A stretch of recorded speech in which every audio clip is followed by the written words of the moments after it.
afternoon, I'm Thanquol, and today we're going to be reading Fair Feather Friend Chapter 2 by Darth Bobcat. The Ponyville Library, bastion of culture and learning for a whole community, gateway to a limitless land of imagination. Twilight Sparkle said, "Spike, leave!" And occasionally the sight of domestic quarrels between a baby dragon and a unicorn.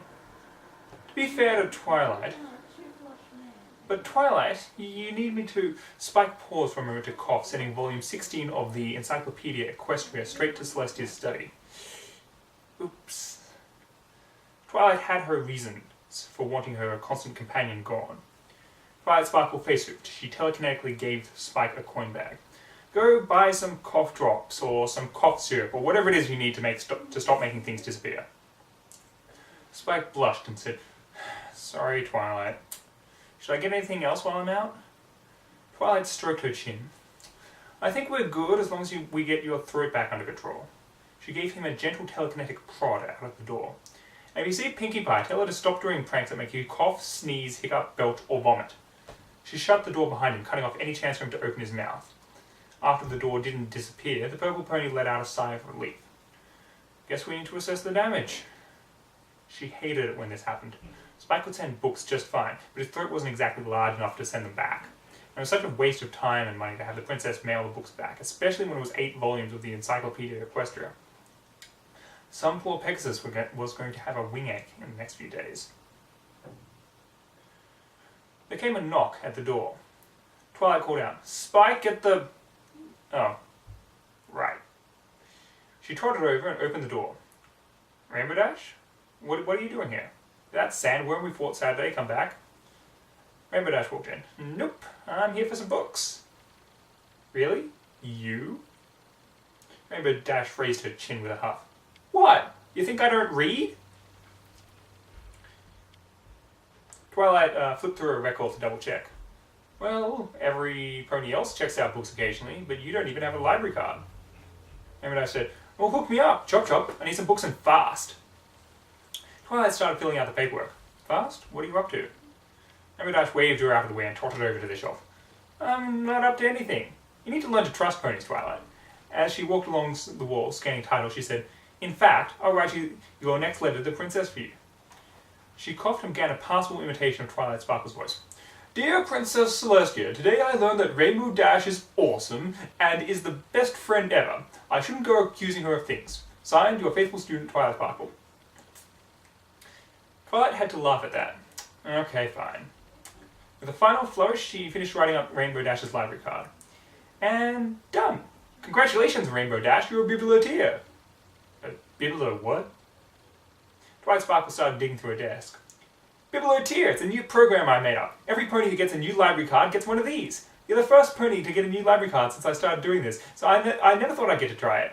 She pulled out a baseball cap with the word Proud Biblioteer written across the front in cursive, old-timey font. She levitated it over to the confused Pegasus. "No, seriously, what's a biblioteer?" "Well, biblo means book, and tear is like the word musketeer." She put on her own biblioteer hat, modified of course for her horn. "See, now we're hat sisters!" Rainbow Dash was about to turn her down, until she saw just how happy Twilight Sparkle was. She put the hat on. "Fine." Twilight Sparkle clapped happily. "Yay! Small business for eggheads said that promotional giveaways were fun for every pony, and they were right!" Rainbow Dash rolled her eyes. It's weird how the normally serious unicorn got caught up doing things by the book. Then she remembered why she came here in the first place. "So, Twilight, I need a book on falcons." Twilight Sparkle walked further down the shelf. "Let's see, that would be under O for ornithology." "Why didn't you put it under B for bird stuff? That's what ornithology means." She telekinetically pulled one book down off the top shelf. "Here we go, Raptors of Equestria, Beginner's Guide." "I didn't ask for a book on dinosaurs, I asked for a book on falcons. Raptor means bird of prey. What else can I get for you?" I guess I could use one on taking care of sick animals. I'm guessing it won't be under D for doctor stuff." "Nope, it's V for veterinary medicine." Rainbow Dash rolled her eyes again. Why do you book ponies have to make up complicated words for everything? I don't know. We just do. Plus, you're a book pony now, fellow biblioteer. She lifted down another book. Are you sure you aren't up to anything? These are sort of strange for pleasure reading. Rainbow Dash realised she'd been too transparent about her interest. She glanced across the shelves and picked the first book she saw. Oh, hey, give me that one about, Your Critique of Pure Reason. Private Sparkle shrugged. Apparently there wasn't a pattern after all. Immanuel Cantor might be a little bit advanced for you, but you're the boss. Rainbow Dash straightened up and smugly said, Yes, I am. The perfect crime. And can I get a bag for these? I have a couple more stops I need to make.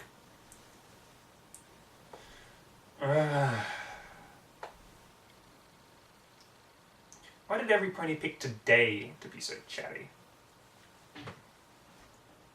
As she made her way home, laden with books and supplies from the pet store, she worried about how much time had passed.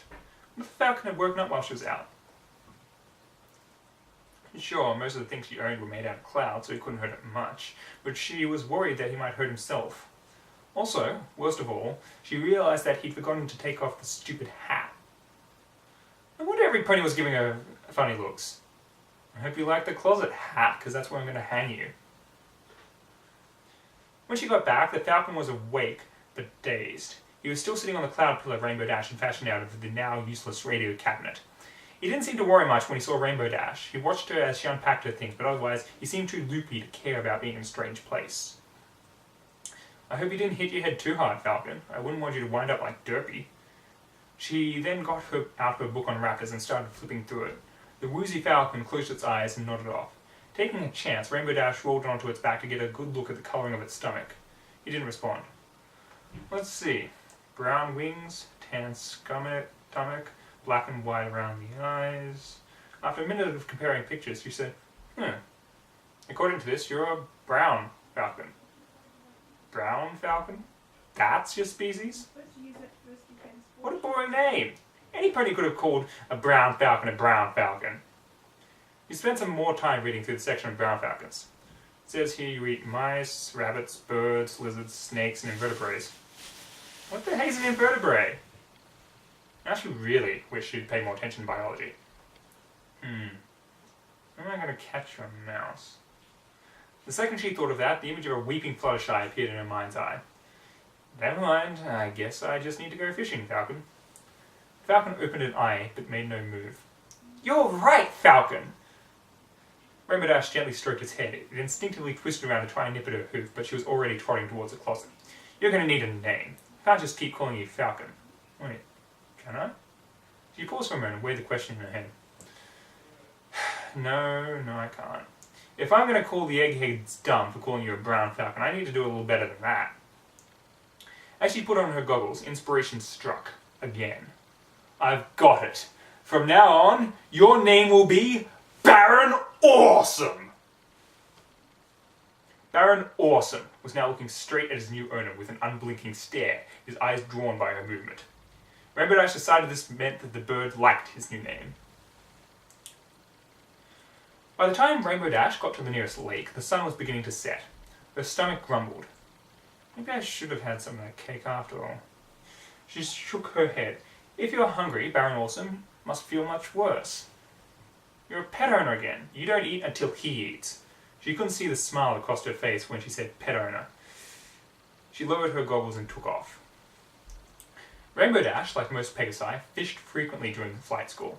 It was a great challenge for a flight since it combined low-altitude flight with a hard-to-spot moving target.